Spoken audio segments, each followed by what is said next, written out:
माधवा कुंज विहार जय गोपी जन वल्लभा गिरिवरधारी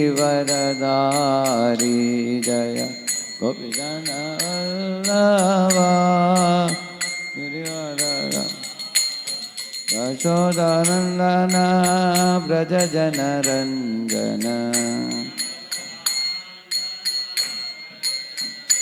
यमुना तीरावनचारी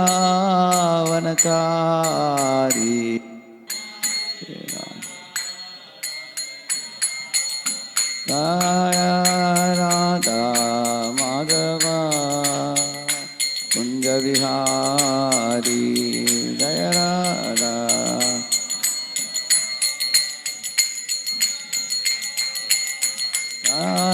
गोपी जन वल्लभा गिरिवरधारी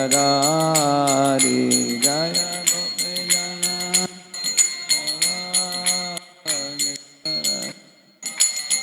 यशोदानंदन ब्रज जन रंजन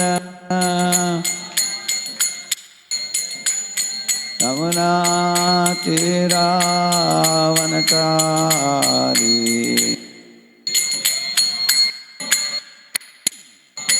यमुना तीरा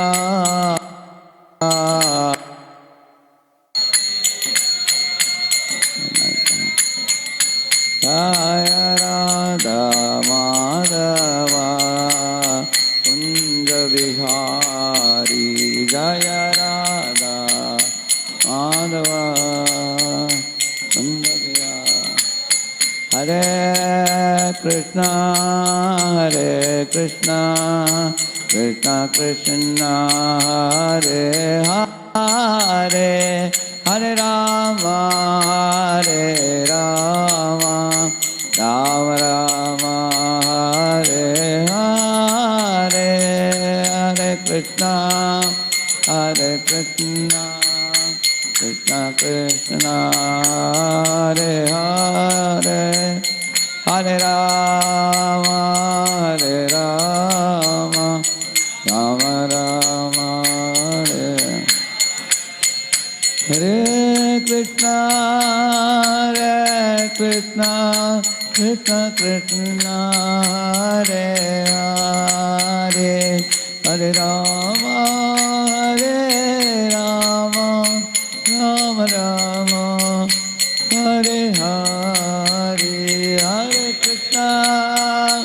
हरे कृष्णा कृष्णा कृष्णा हरे हरे हरे राम राम हरे कृष्णा कृष्णा कृष्णा हरे हरे हरे राम राम हरे हरे हरे कृष्णा कृष्णा कृष्णा हरे हरे हरे राम श्री श्री राधा नील माधव की श्री श्री जगन्नाथ बलदेव सुभद्रा महारानी की श्री श्री गौरनिताय की श्रीला प्रभुपाद की समावेत भक्त वृंद की गौर प्रेमानंद। ओम अज्ञानतिमिरन्धस्य ज्ञानाञ्जनशलाकया चक्षुरुन्मीलितं येन तस्मै श्रीगुरवे नमः। नमो ओं विष्णुपादाय कृष्णपृष्ठाय भूतले श्रीमते भक्तिवेदांत स्वामिन्निति नामिने। नमस्ते सारस्वते देवे गौरवाणी प्रचारिणे निर्विशेषशून्यवादि पाश्चात्यदेशतारिणे। वाञ्छाकल्पतरुभ्यश्च कृपा सिन्धुभ्य एव च पतितानां पावनेभ्यो वैष्णवेभ्यो नमो नमः। जय श्री कृष्ण चैतन्य प्रभु नित्यानंद श्री अद्वैत गदाधर श्रीवासादि गौर भक्त वृंद। हरे Krishna Krishna Krishna Hare Hare Hare Ram Ram Ram Hare Hare. Om Namo Bhagavate Vasudevaya. Om Namo Bhagavate Vasudevaya. Om Namo Bhagavate Vasudevaya.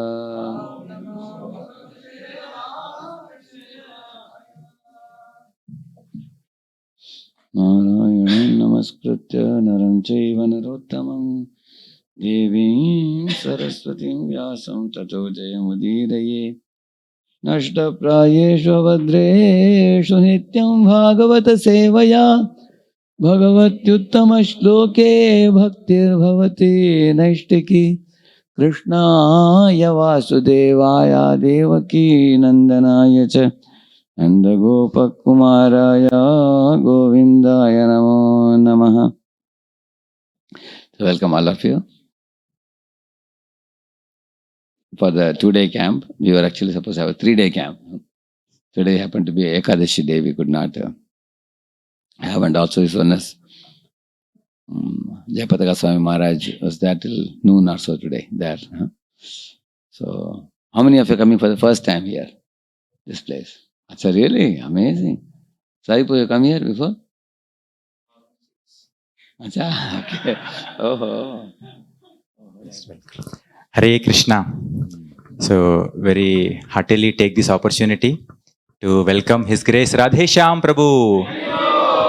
Out of Proji's concern, he organized this South India Brahmachari camp. As a result, we got this opportunity to come together and render service to all the Vaishnavas. So we also wish to thank all the devotees who came from all the temples. His Grace Sadhayogi Prabhu and team from Dharwad. His Grace Radheshyam Prabhu and team from SJM Bangalore. His Grace Suvarnagaur Hari Prabhu and team from ICC Bangalore. His Grace Sarasirumani Prabhu and team from Hyderabad. Kirti Gopal Prabhu, His Grace Kirti Gopal Prabhu and team from Tirupati Temple. So we are grateful for. Where is Kirti Gopal Prabhu? Here. Okay.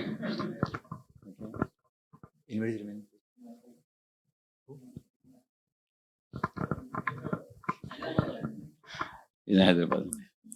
He is there only Bangalore, ICC Bangalore, yeah. Yes. All are covered. And there are anybody else? Other devotees? Okay.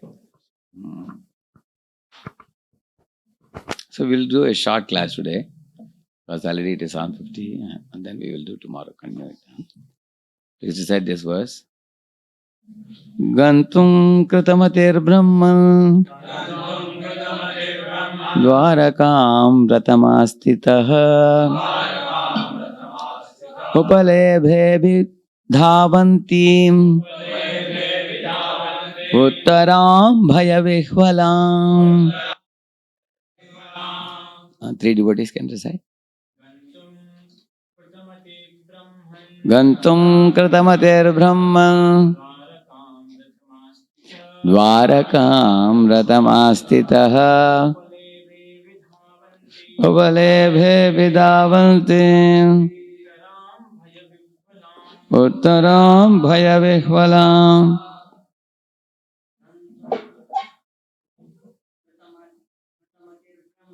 Gantum Kritamatir Brahma Dwarakam Ratamastitaha Upalebhe Vidhavantim Uttaram Bhayavihvalam. One more everybody. Gantum Kritamatir Brahma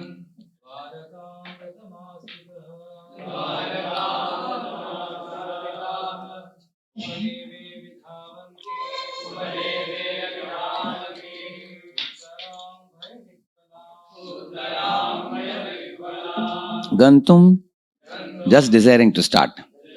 Kritamatihi, having decided.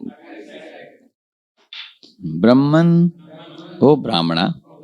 Dwarakam, towards Dwaraka.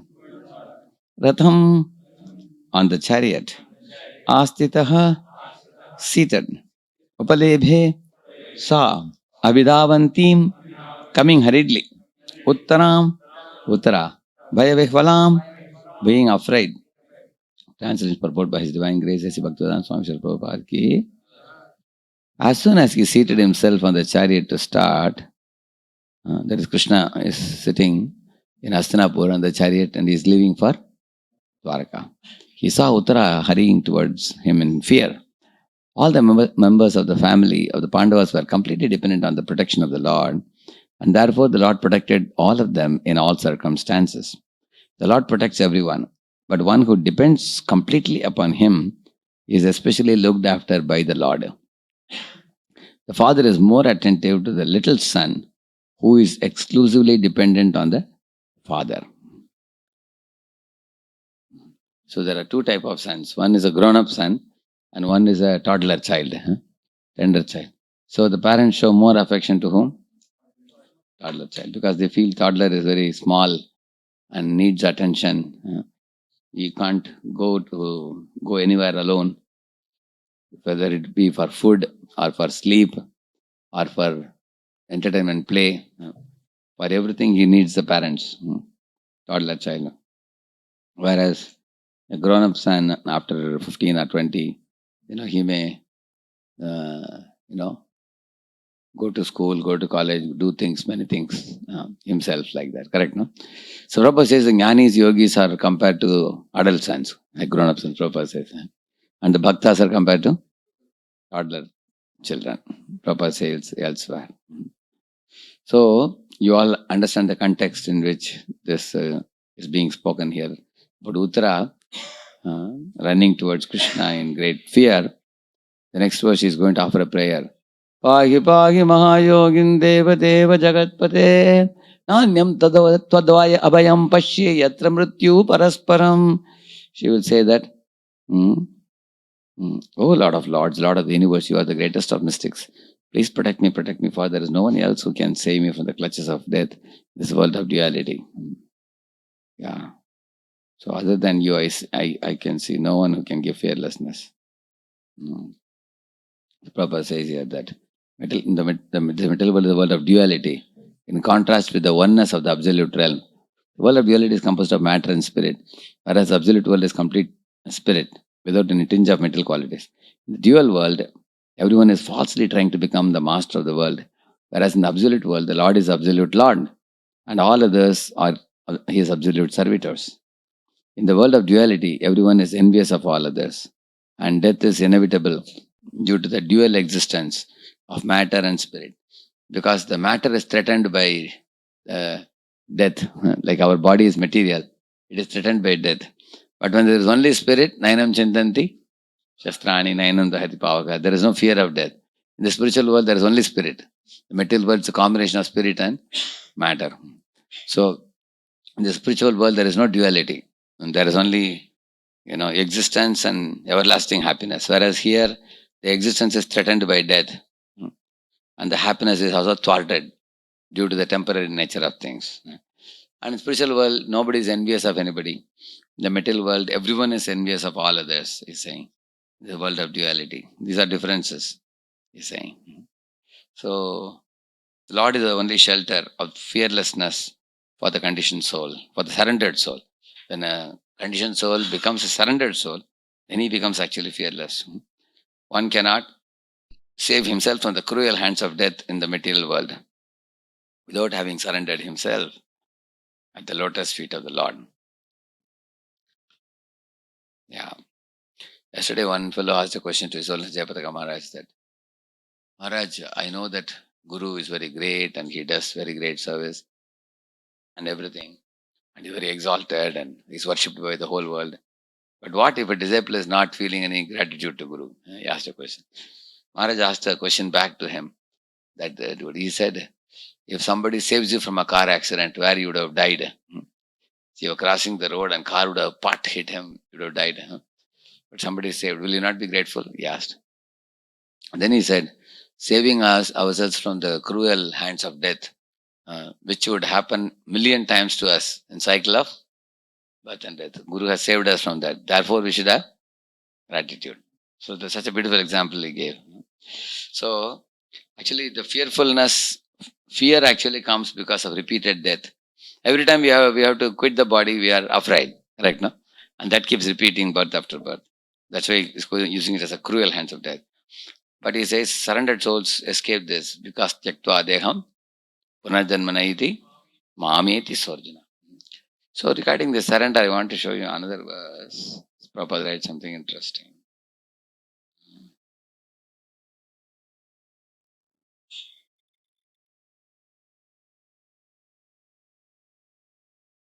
I'll repeat this verse. Yata Hrishikesha Khalena Devaki Kamsena Ruddhati Chiram Shucharpita Vimochitaham Sajahat Maja Vibho Tvayaivanatena Muhur Vipadganat Yata Hrishikesha Khalena Devaki Kamsena Ruddhati Chiram Shucharpita Vimochitaham Chasahat Maja Vibho Tvayaivanatena Muhur Vipadganat. She's telling, my dear Krishna, in this world, there is a difference between the devotees and the demons. The devotees are worshippers of Rishikesha, which means the lord of the senses, which means devotees' senses are engaged in master of the senses, Rishikesha, service. On the other hand, the Khalas, like Kamsena, such Khala or Dveshi or envious persons, they torment Devaki and Vasudev. What did Kamsa do? How did he torture her? Ruddha means to arrest in a jail. Atichiram means not for a short time, but for a very long period of time. Shucharpita means she lamented in that position. She was subjected to so many sufferings, being arrested like that, and more severe pain than getting arrested is to lose her children one after another. Even greater pain. And then she is telling, Vimochita aham, but you saved me. Not only me, Saha Atmaja, along with my 5 Pandava sons also. Vibho, oh great, infinitely powerful personality, Krishna. You not only saved me, you saved my Pandava children also. But you did not save Devaki's children. Somebody may ask, why? Of course, there is a reason they are Asuras also. They're supposed to be killed. That's one reason.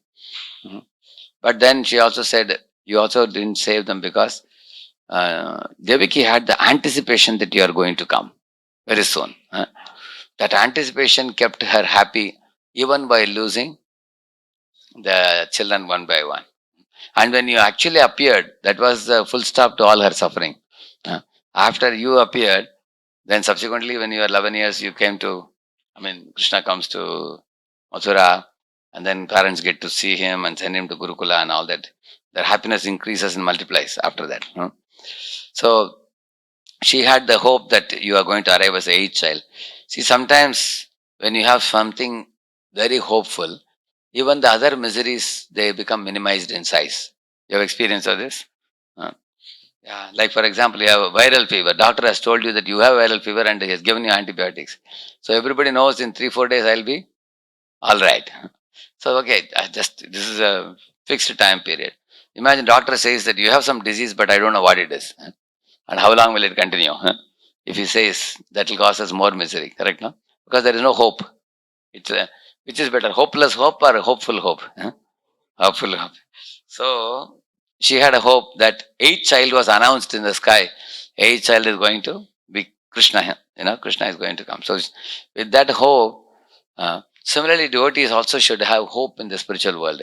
Spiritual world is awaiting us as the gift for our surrender to spiritual master and service to the spiritual master and Guru Parampara. Either in this lifetime, or after a million lives. The destination of one who is engaged in devotion service is what? Spiritual world. Correct, no? So one should contemplate and meditate on that end result that is awaiting us, and one should be very confident, and one should not be morose in small failures, petty failures in this world. Petty failures will come and go, but one should have hope. That's the kind of hope Devaki had. In Krishna is coming, Krishna is coming, Krishna is coming. She would think like that, so she could tolerate the pain offered by Kamsa by killing those children. So, but what Kunti says is, Vimochita, why did you save me along with my sons? There is a reason. Because Devaki had Vasudeva as a protector. Hmm.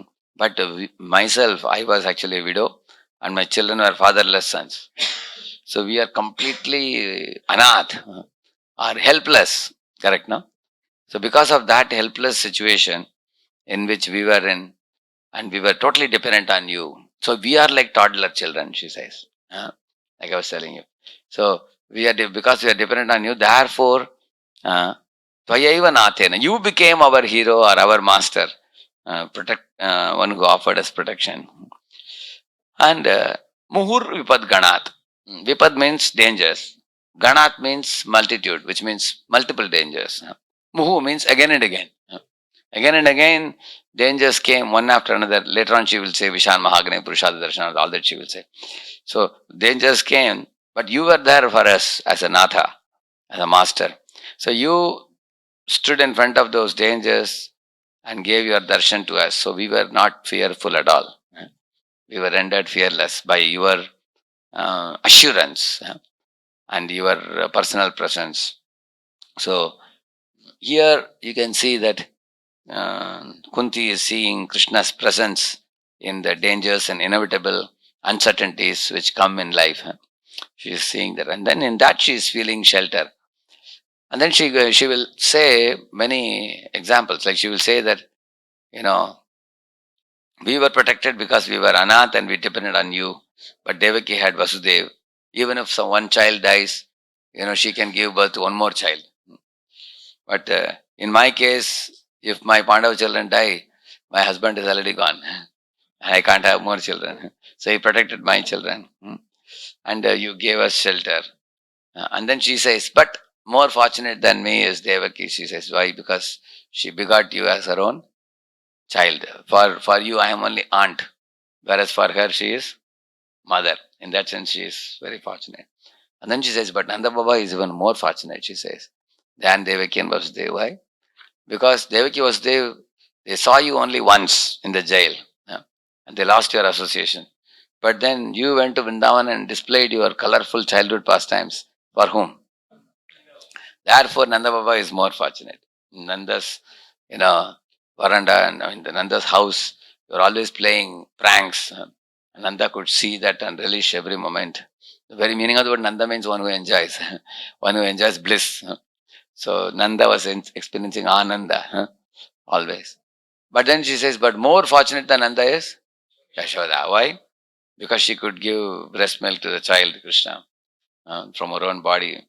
That's a very intimate service in the mood of a mother, Vatsalya Baba. So she says she is even more fortunate. So in this way, our Kunti's mind is absorbed in remembrance of how Krishna favors his devotees. He is favoring me, he is favoring Devaki, he is favoring Nanda and Yashoda and everybody.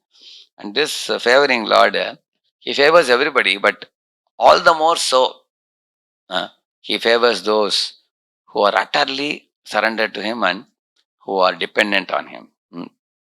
And they accept him as a Natha, as their master of their life. And they always have hopes in him. Like Krishna says, Mat chitta sarva durgani, mat prasadat tarishyasi, atachetvam ahankaram, nashroshyasi, virangshyasi. He says, very, very important verse it is. Mat chitta sarva durgani mat prasadat tarishyasi. He says, all the durga means obstacles in your life, you will easily cross over them. How? He says, mat prasadat tarishyasi. By my mercy, you'll cross over them. And you should have a very firm hope in me. And meaning of a devotee means you have firm faith in me. You will do your part and then put faith in me. You don't take control of the situation in your hand and try to set right things by making enormous endeavor in something in which such endeavor should not be put. That is one verse in the uh, you know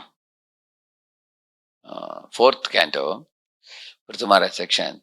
It says that if somebody endeavors to reverse something uh, which according to your fate cannot be reversed, if you try to reverse it, then that will take you into deepest ignorance. And it will also not only cause you ignorance, it will cause you enormous frustration. Any of you had an experience? Uh, Sometimes something is going in a direction and you don't want it, you want to change it, but then you find that inevitably it's irreversibly going in that direction. And then uh, the more you endeavor to do otherwise, the more you get frustrated and thing also doesn't happen. You will see that. That's what he is saying. Example is here. It's not a vague idea. Like Prithu Maharaj wanted to do 100th yajna. Some or other he wants to do. But is he able to do? No. Number one, Indra is putting obstacle. Number two, Brahma is coming and telling him not to conduct, not to perform the. And the Brahmanas are also telling him not to take the bow and arrow and kill Indra. They are also not allowing him. And they are ready to kill Indra, but who is not allowing? Brahma is not allowing. Yeah, Brahma is not allowing. So here 3-4 oppositions are coming. Indra himself is opposing. And the Brahmanas are saying, your son was taking bow and arrow and went, that's all right, but you should not do your Yajamani, your hand shouldn't become tainted with blood. They are saying. They are also putting a stop. And Brahma is also coming and putting a stop. Brahma is saying don't. And Brahma is a very senior authority also, very senior. I mean, he is Lord's representative. If Brahma says you can take it as good as who is saying? Lord Vishnu is saying. So actually Vishnu need not have to come and tell him, hey, Brahma ki baat kyun nahi sun rahe ho? He didn't have, actually already accepted the words of Brahma. He didn't oppose. So, but Vishnu came not for catching his hands and stopping him. He didn't come for that. What he came for that? Huh? To appreciate him and give him benedictions. For that Vishnu came. Correct now. But Vishnu reconfirmed that what Prithu did was right. Actually, maybe Prithu could have thought that, you know, Brahmanas are stopping, Indra is stopping, Brahma is stopping. Maybe Vishnu comes, I can discuss with him, whether now I should finish Indra or not, correct? No? So Vishnu ruled out any possibility of that. He said, what you did was right, I have come to congratulate you. Then Prithu was fully convinced, he was ready to give up that fight against Indra. It was very painful for him because Indra was doing some mischief and the mischief monger was not punished. And Prithu is told to stop the yajna. So there, if somehow he persisted, he would have faced a bad end. He didn't persist. He gave up his persistence in the wrong direction. So he became glorious. On the other hand, opposite example is Daksha Prajapati. Daksha Prajapati came into the assembly with his bright, brilliant looking face. He was a Brahmana. Everybody got up. Immediately they got hold of the Devotee and jumped up and got up because that his lustrous face and his the dignity that he held and the respectability he had when he came, just like when sannyasi comes, everybody all they offer obeisances, you see, no? So like that when he came, everybody got up. They respected. Yes, his position is not ordinary. He is Brahma's son and Brahma has given him the job of Praja Utpatti. He is a progenitor of mankind. But, he made a mistake in assessing Shiva from a material outlook as my own son-in-law. And then when he said, I am not envious, and then he enviously spoke something, good advice came from different quarters. The elderly people told him that, please do not offend Shiva. Some of them plugged their ears. And some of them were fleeing from the assembly. And some of them corrected Daksha Prajapati and told him, don't speak like this and don't quit the assembly. Stay in the assembly and become calm. He was not ready to stop speaking. He was not ready to stay there after giving so much blasphemy. He left the assembly also. He disobeyed everybody. He disobeyed superiors, disobeyed other members of the assembly. he acted, erratically, afflicted by the disease of false pride. You see, that became a very big. So he was persistently going in the wrong direction, and the result was he got a goat head. Hmm. You will see that end result didn't come out well. When you do yajna, you get blessing of Vishnu, yajna by Vishnu. It pleases Lord Vishnu, but since he got goat head, we can say Vishnu wasn't pleased by that yajna. Correct now? Because he was insistent on doing a wrong thing repeatedly despite being told not to do. Hmm. So that was the problem. So in our lives also, a great lesson we can learn from these two personalities, Prithu versus Daksha Prajapati. We can learn opposite examples.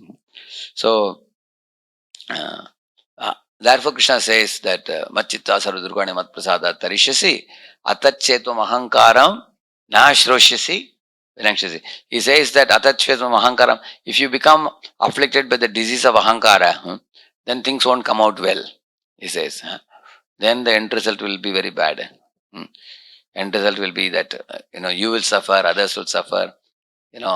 What should not happen will happen. A bad outcome will come out. He says that. So don't become afflicted by your ahankara. He says that you listen. He says that depend on my mercy. So depending on the mercy, sometimes you may think toddler means what? You have to just be blind or what? Just do what you are told to do. That's all. No. It's a voluntary acceptance of, Lord's guidance in our life. Although you have the freedom given, Lord doesn't take away the freedom, but you want to make the right choice. He wants you to make the right choice and stick to the right path and surrender to Him. That's why He says, Machitta Sarvadurgani Mat Prasada Tarishyasi. By my mercy, I will deliver you. Many, many verses giving assurance like that. That's why she's saying, Tvayaiva Nathena Muhur Vipadgana. In every danger, Krishna is available for his devotee. Provided the devotee is ready to access Krishna's presence and beg him for sadbuddhi and beg him for guidance. As an inner compass, he is always there as super soul. And also a spiritual master and other Vaishnavas. So that's available. So the dependence factor is very much stressed here. So out of the two, Devaki versus Kunti, who is more in a helpless position? Kunti. Because Devaki has Vasudeva as a protector.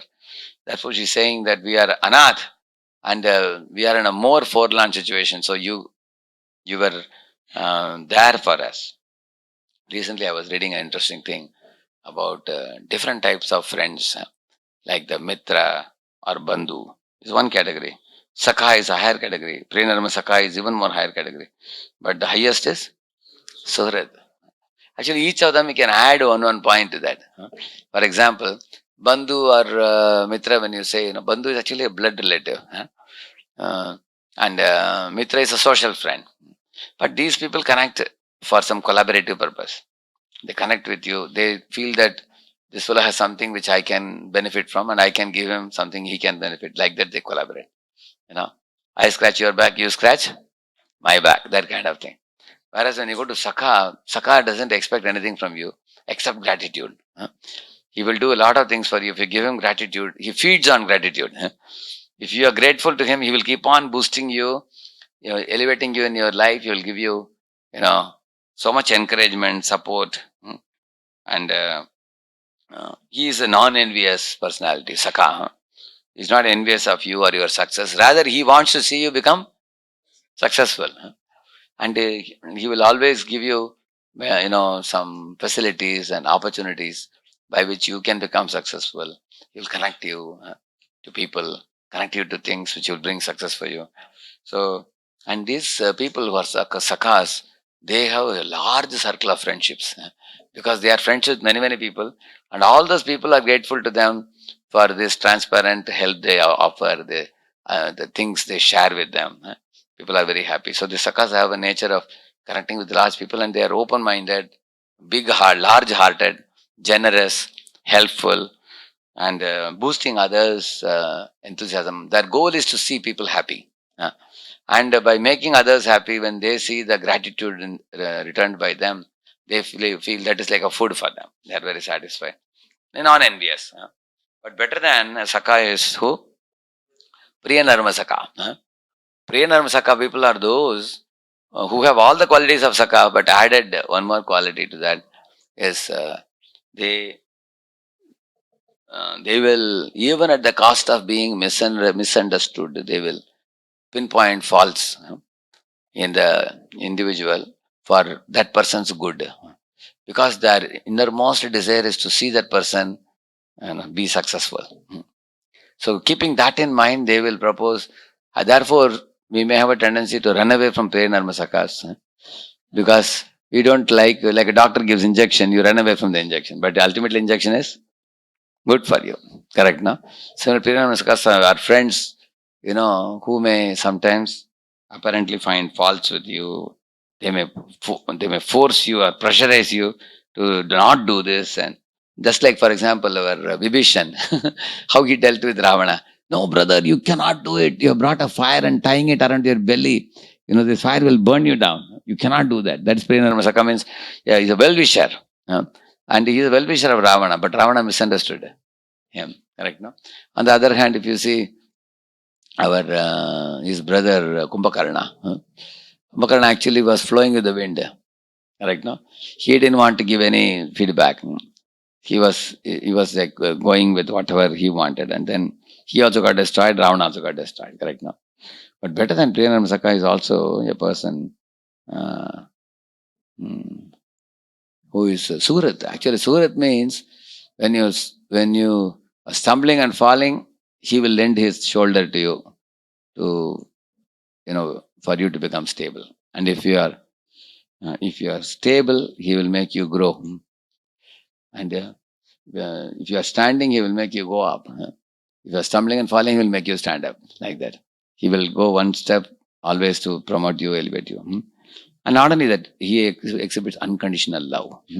Unconditional love means he doesn't put any conditions that you need to be like this. These are things you have to do in order to be my friend. He doesn't put that. Like Lord Rama is appreciating squirrel also, Hanuman also, we say no like that. No conditions. Similarly, he doesn't see Jati Pati. He makes friendship with Guha also. And Vanar also, like that. No conditions. Unconditional love. He exhibits unconditional love. Not only that, when you succeed, he will celebrate with you. When you fail or suffer, he will cry with you. And he will be there with you in foul weather and fair weather also. Just like, for example, Krishna. When Pandavas were flourishing, he was in Indraprastha. When Pandavas had to go to forest, he came to Kamyakavan, Vrishakapavan also. That means he's ready to live with them wherever they are living. When they are suffering, he is there. Like Draupadi's man is in danger and he is coming and supplying sari. And Arjuna is in danger in the battle. He is wondering, how will I conquer the war? Then Krishna is becoming his charioteer. That means he is there in foul weather also, not only in fair weather. So some people are called fair weather friends. Like that story of prodigal son we see, no?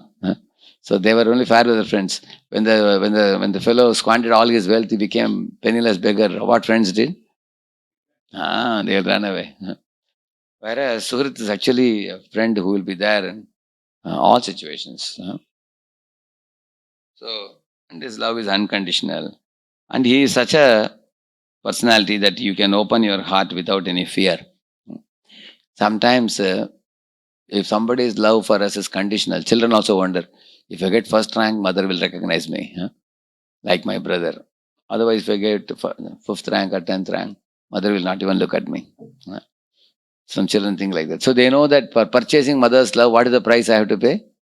First rank. I have to bring marks, I have to give first rank. That's called what love? Is it unconditional love or conditional love? Conditional love. That kind of thing. Like one devotee was a brahmachari. So for 4 or 5 years he was in ashram. His mother used to cry and then father used to shout. He was angry and everything. Now he wanted to move to the next ashram and he wanted to marry. So when he went home, I asked, how is everything? The mother is very happy that I have come home. Because mother's love is unconditional love. She's very innocent. She doesn't even think whether son is bringing money or not. She's an innocent lady. She's saying, beta, you come, I'm very happy. You will be in the same city. Even if you get a job in this city. And the father asked, is he happy? No, no, no. He is shouting even more. Why is he shouting even more? Because, till now you are Sadhu Baba and doing all these things. Now you are jobless. You are good for nothing and this and that. And his father is saying, now you go out, go to America so that whatever money you didn't earn in 5 years, now you have to make that money. So that is a conditional, unconditional. Completely conditional. That means I don't respect you, I respect money. I respect your pocket. So, Sugrit actually is a person whose love is unconditional. And he is there in fair weather and foul weather. So it's very exalted situation. So Krishna and Rama, they all fit in that. Surat. Therefore, Suradam, Sarva Bhutana. Even this verse for the pure devotee also, we say Titikshava, Karunika, Surada, Sarva Dehina. Yeah. So once my spiritual master was telling, if somebody has done blunder, officially he should be punished. But on a personally, we should continue to be sympathetic and friendly. So you may wonder how some people, our mind always is black and white only. Black means black, white means white. To combine both becomes difficult. How many of you feel like that? Correct? Yeah. Either you call he's a bad person or he's a completely good person. That's all. We cannot see that, yes, there is some element of thing which he did bad, for which is some disciplinary action is taken on him by management. And then there is another side of his person which is totally good, very, very wonderful side. And he is, after all, a human being. He is a devotee of Krishna. He has his good. So that should be appreciated. So on a personal level, one can be very sympathetic and empathic and kind and accommodating and appreciative. And on a managerial level, whatever actions have to be taken should be taken. And that will be. So this requires a very big heart, a generous heart, an unconditional heart it requires to understand that. Like for Kamsa, Kamsa saw only two things. This is my sister Devaki, I love her because she's my sister. Now this sister is going to beget a hate child who will be cause of my death. That means the good sister becomes bad sister, that's all. Later on Vasudev said, wait a minute, your sister is still good only. She is not bad, only her hate child is bad for you.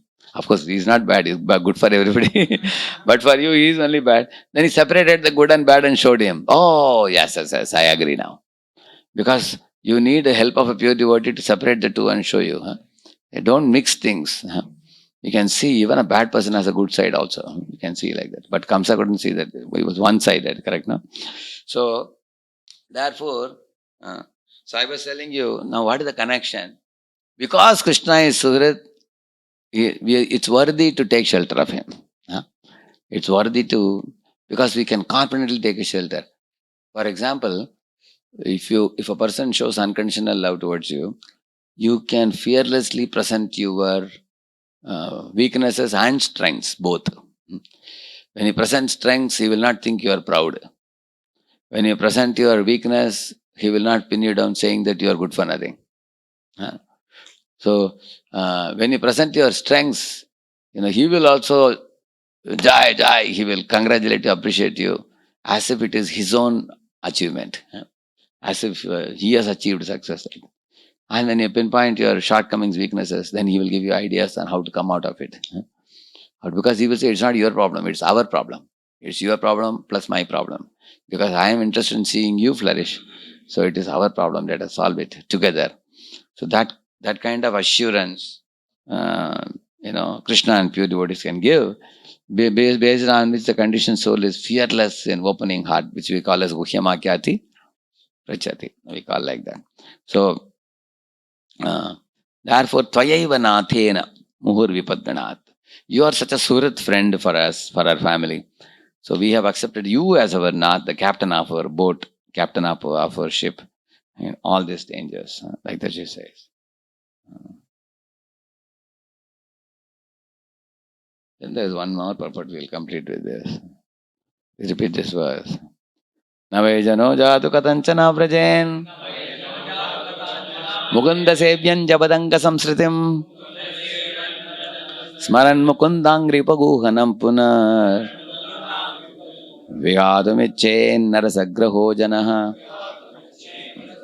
Navejano jatu katanchana vrajen Mukunda sevyan jabadanga samsritim Smaran mukundangri upaguhanam punar vihatumichen narasagraho janah. Yeah, he's saying, Katanchana, never my devotees. Krishna says that actually Krishna's devotees, this is Narada speaking. Narada is telling that the Lord's devotees never give up his lotus feet because they are called Rasagraha Jana. They have tasted some droplets of nectar from the Lord's lotus feet. So, and therefore they remember Smaran Mukunda, Angri. They remember the lotus feet of Krishna. Upaguhanam punar. So, you will see the word Upaguhanam is explained by Acharyas. It's embracing, but here in the Acharya's commentary, one very nice point is there about this thing. Remembering the embrace of the Lord's lotus feet and eager for the tasty experience. Here he says here, Chakravarti Thakur is saying here, Na jatu means he never returns to samsara, the place for enjoying the results are karma bandhana. Whereas those practicing karma, anyavat, they return. Therefore he says, Navai jano jatu katanchana vrajen, mukunda sevyanjavad anga samsitim. Anyavad means the other people like karmis, jnanis, yogis, they go to samsritim. Samsritim means samsara. So they go to samsara. Not the Lord's devotees, he says. Why? Because he does not experience happiness and distress from karmas at all. Really? Then why does a devotee suffer? He says, since he experiences only the fruit of happiness and distress that is directly given by the Lord. That means when a devotee suffers, that is given by Lord. When a karmi yogi, they suffer, that is due to their own karma that they are suffering. That's the main difference, he says. Yeah. You see? Svat avagami navyeti bhavat utta shubhash ashubhayor. When a person realizes you, he no longer cares about his good and bad fortune arising from past pious and sinful acts, since it is you alone who control this good and bad fortune. Actually, a devotee never delights in material success or piety, because he knows that piety which makes me forget Krishna is useless. Therefore, he doesn't care about the pious or sinful results that are coming in his account. Like Bharat Maharaj said, because of his past pious acts, he was actually having such opulence which even demigods would envy, seeing that. There's one verse which says that, Yodus Tejan Kshitisuta Swajanartadaran Prartyam Shriyas Suravarai Sadayavalokam, it is said. Suravarai means the host of demigods would see from the sky the opulence of Bharat Maharaj, and even they would envy, my Lord, we wish we can have like that. But na icchan drapatitas, and it says that na icchan means, but he was not having any icha for enjoying those opulences. Because he was attracted to Madhudvisha, Lord, who is very killer of the Madhu demon. So he was attracted to the pious results coming. So here,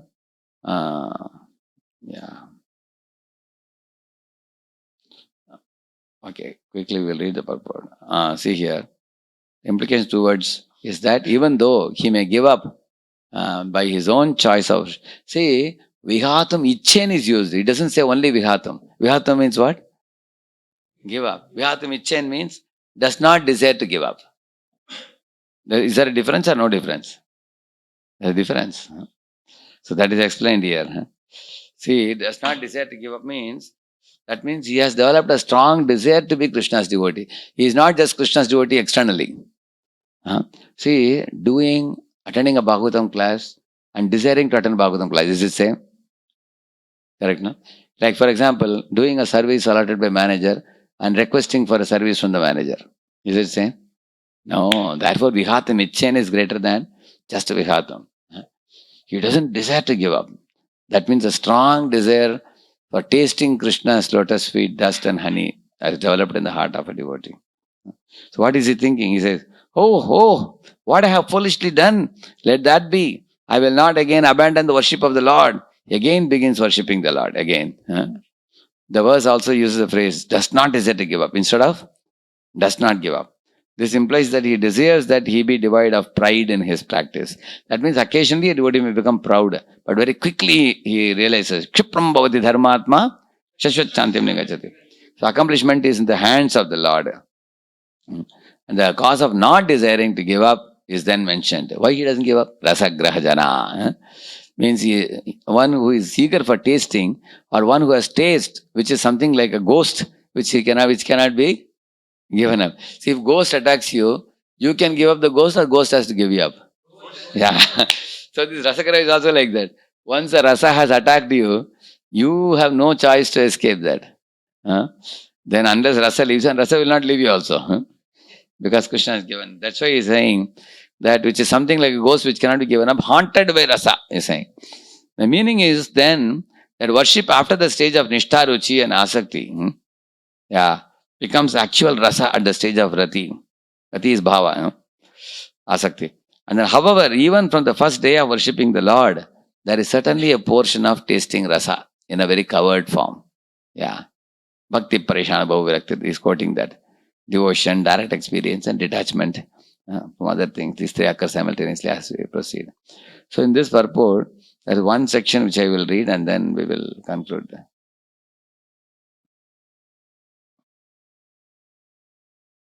Yeah, you can read this one. Read this. There are certainly many instances where devotees of God have fallen down to the uncongenial association, just like the fruity workers who are always prone to degradation. But even though he falls down, a devotee never to be considered the same as the fallen karmi.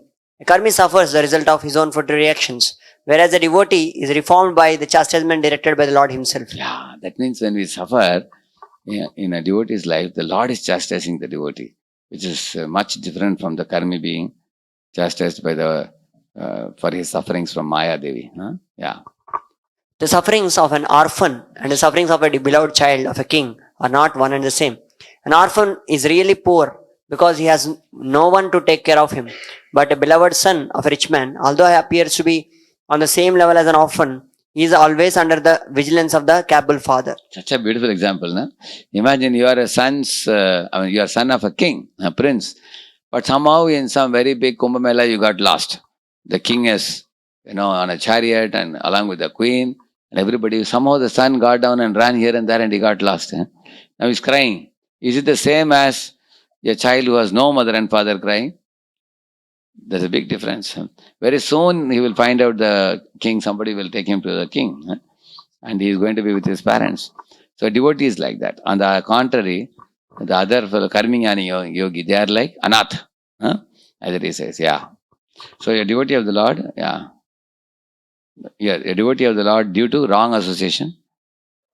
Wrong association sometimes imitates the fruity workers. How does he imitate fruity worker? Sometimes devotees also, this is one thing we will talk to tomorrow more, that a devotee sometimes like to imitate the fruity workers. And Prabhupada explains how they do that. The fruity workers want to lord it over the material world. Similarly, neophyte devotee foolishly thinks of accumulating some material power in exchange for devotional service. A devotee secretly develops a desire that, like one devotee asked, Prabhu, while returning to Goloka, can I take a short detour to Gandharva Loka? I asked, what do you want? I just want to see the instruments and the Gandharvas, how they look like, how they sing. That means there's a desire. I said, that means you have a material desire to go to Gandharva Loka. Said, oh, that's not my goal, Prabhu. Goal is Bhuloka to Goloka with a slight detour. Yeah. So that is that's an example of how devotees also maintain some desire. There's a desire to be popular, there's a desire to be famous, there's a desire to enjoy some certain type of delights. So secretly devotees harbor such material desires in their mind or heart. So that's what he's saying. Similarly, neophyte devotee foolishly thinks of accumulating some material power in exchange for devotion service. Such foolish devotees are sometimes put into difficulty by the Lord himself. So Lord himself puts, as a special favor, he may remove all material paraphernalia. It's called Yasyaham Anagranami Rishyetadaram. That's ultimate mercy. By such action, the bewildered devotee is forsaken by all friends and relatives. And so he comes to his senses again by the mercy of the Lord. and is set right to execute his devotional service. So, lastly, this paragraph purpose says the point that such fallen devotees are given a chance to take birth in a family of Shuchinam and Shimatam, but that is not a very fortunate position. But when a devotee who becomes helpless by the will of the Lord he is more fortunate than those who are born in good families of Brahmin family, aristocratic family. The fallen devotee is born in a good family may forget the lotus feet of the Lord because they are less fortunate. But the devotee who is put into a forlorn condition is more fortunate because he swiftly returns to the lotus feet of the Lord, thinking himself helpless all around. There is nobody. So pure devotional service is so spiritually relishable that a devotee becomes automatically uninterested in material enjoyment. That's the sign of perfection of a progressive devotional service.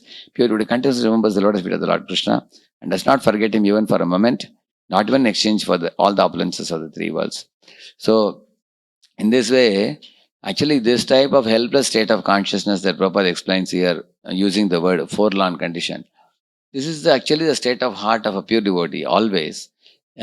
Although a pure devotee is never in a fallen position, he is always exalted, but he always thinks that I could be surrendering more. My surrender is very poor.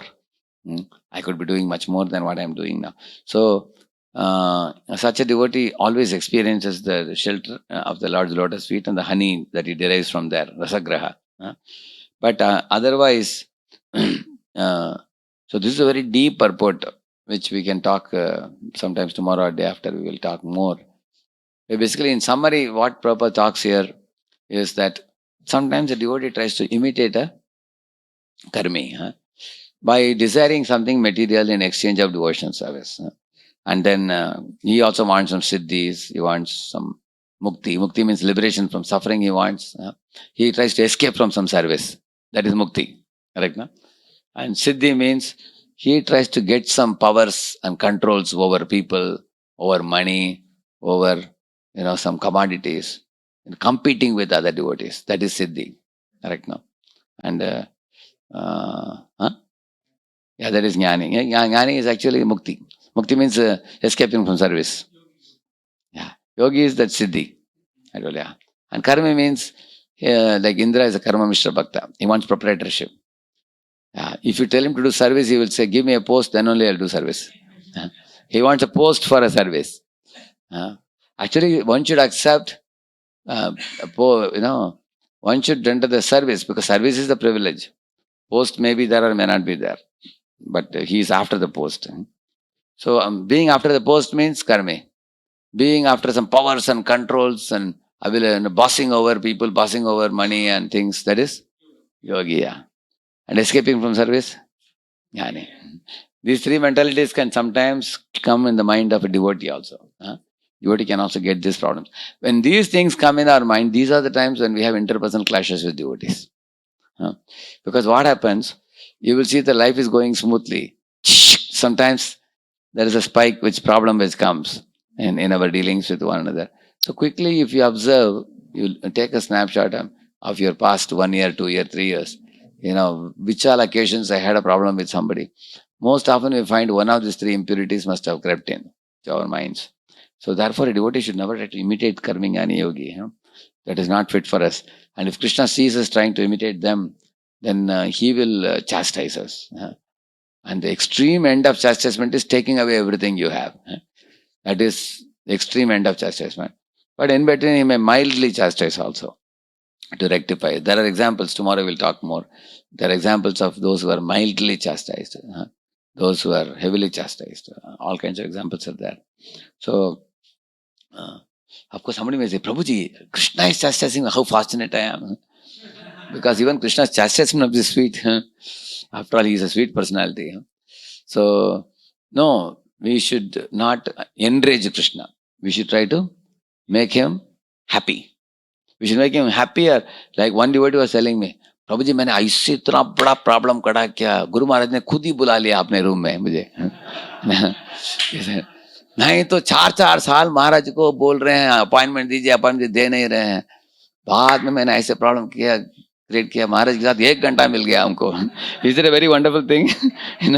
See, actually you should go to his room because you do something very wonderful that he calls you to his room, correct? No? Not that you go to be chastised by him, correct? No?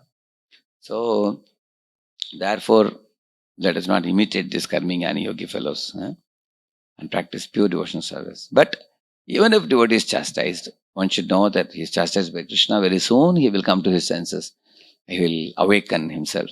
But the problem is, in ISKCON, if you awaken also, people still remember the old thing. Hey, तुमने ऐसा किया मेरे साथ, तुमने ऐसे बोला.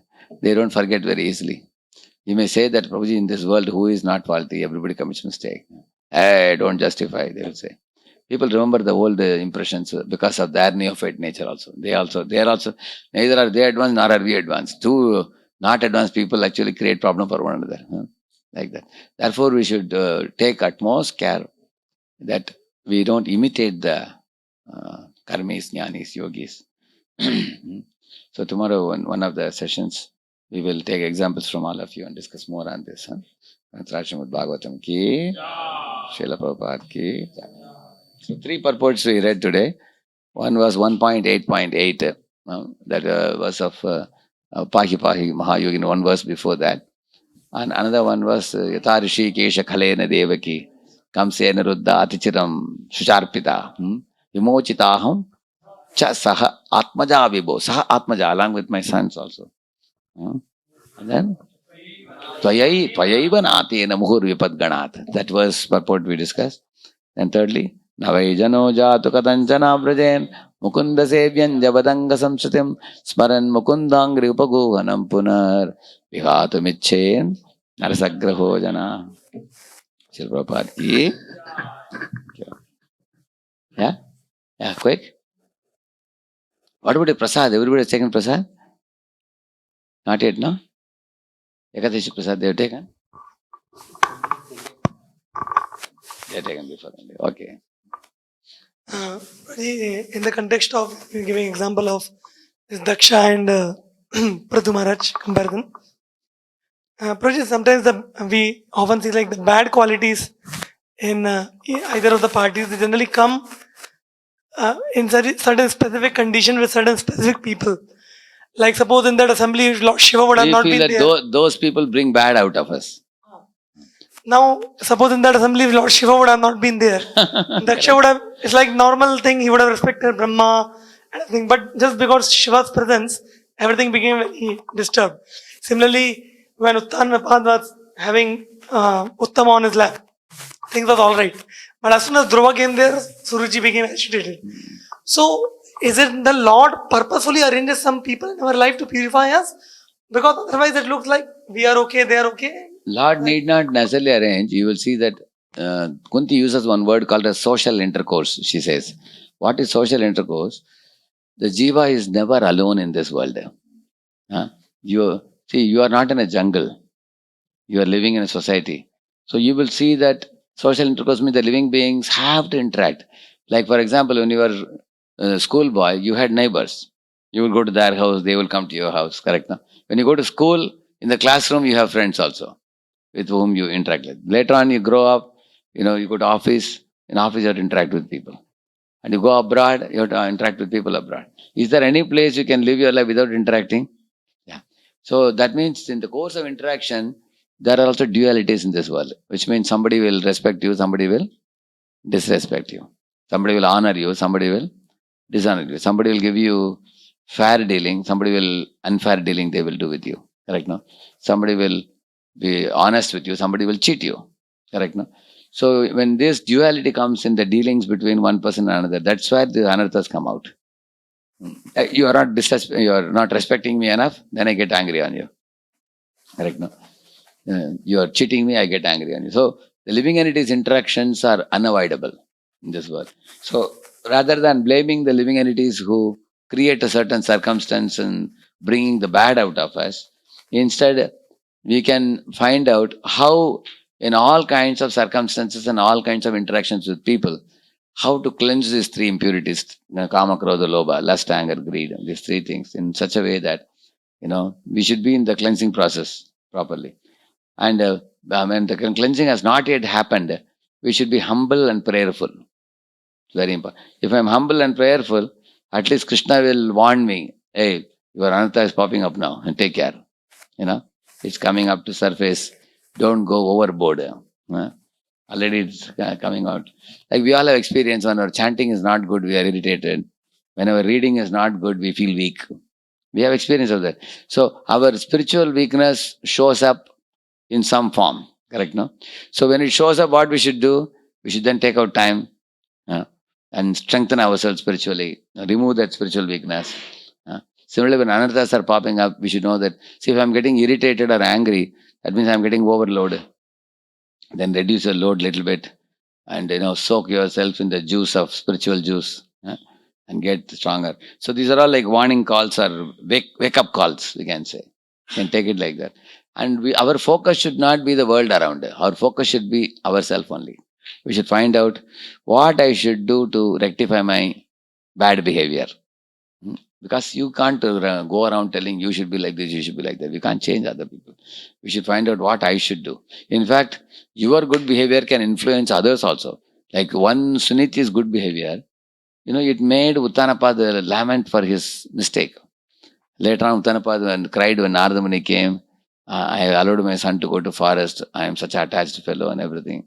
Narada Muni said, don't worry about your son. He is safe in the forest. I heard that Uttanapad developed detachment. Later on, he posted Dhruva as the king and then he left for the forest. So that's good side of Uttanapad, which comes later. Similarly, Suruchi, who was envious, after seeing Suniti's good nature, then she also embraced the child Dhruva as if he is her own son. And she blessed him also. Ayushman Baba, she blessed him also. You can see that. She changed her bad nature also. The king also changed his bad nature. And Dhruva's nature is already changed by touch, Lord's touch. Which means Suniti influenced three people. She influenced Dhruva, she influenced Suruchi, she influenced Uttanapaya. That means our good behavior can influence other people and change their bad behavior also. It can happen. That is how we should think. You be the change, what you want to see in others. In others. So that's something worthy of working. Because if somebody says, I can expertly tell you what all problems he has, if you say like that, yes, we can do that, but who is going to listen to us if you want to change them? Ultimately all of us have to feel that I need to bring about a change in the way I do things. I speak. Yeah. So let's talk more tomorrow. You all take rest. Early to bed and early to rise. Okay? Shri Prabhupada ki.